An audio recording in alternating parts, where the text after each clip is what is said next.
बहुत समय पहले पहाड़ों और नदियों के बीच बसा था सत्यगढ़ राज्य।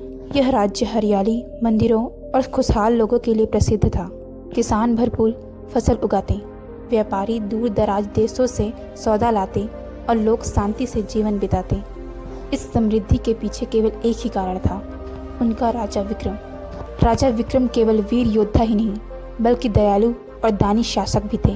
राजा का एक ही नियम था, राजा का सुख तभी है जब उसकी प्रजा सुखी हो।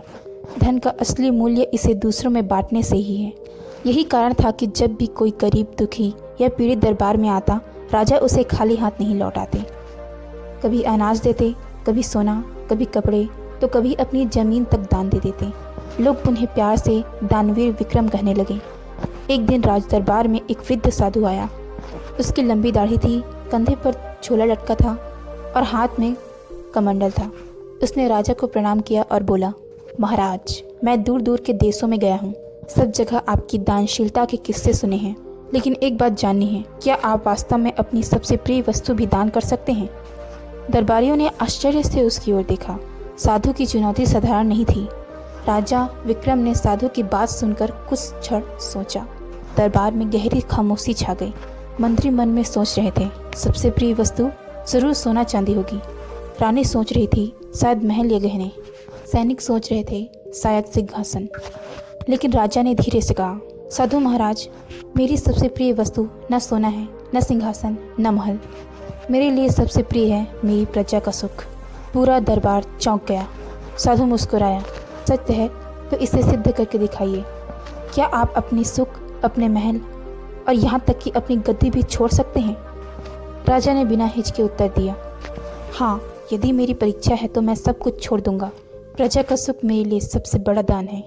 अगले दिन राजा ने अपना राजपाट छोटे भाई को सौंप दिया। उसने राजमुकुट उतारकर मंदिर में रख दिया और साधु के साथ वन की ओर चल पड़ा। अब राजा साधारण वस्त्र पहनकर एक तपस्वी की तरह जीने लगे।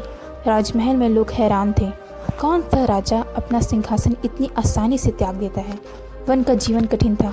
कभी भूख से पेट खाली रह जाता, कभी तेज बारिश में झोपड़ी बह जाती, कभी जंगली जानवर पास आ जाते। लेकिन राजा विक्रम हिले नहीं। वह कहते, अगर मेरी प्रजा सुखी है तो मेरा कष्ट भी मेरे लिए दान है।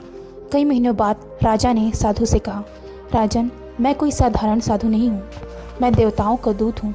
देवता आपकी दानशीलता की परीक्षा लेना चाहते थे। आपने जो सबसे प्रिय दान दिया है, अपने राज सुख और सिंहासन का, वही आपकी सबसे बड़ी विजय है। साधु ने आशीर्वाद दिया, अब आपका राज्य आने वाले 100 वर्षों तक सुख समृद्धि से भरा रहेगा। प्रजा कभी दुखी नहीं होगी और आपका नाम इतिहास में अमर होगा। यह कहकर साधु गायब हो गए। राजा विक्रम वापस अपने राज्य लौटे। प्रजा ने उनका फूलों की वर्षा कर स्वागत किया। राजा फिर गद्दी पर बैठे, लेकिन अब और भी विनम्र और महान बन गए।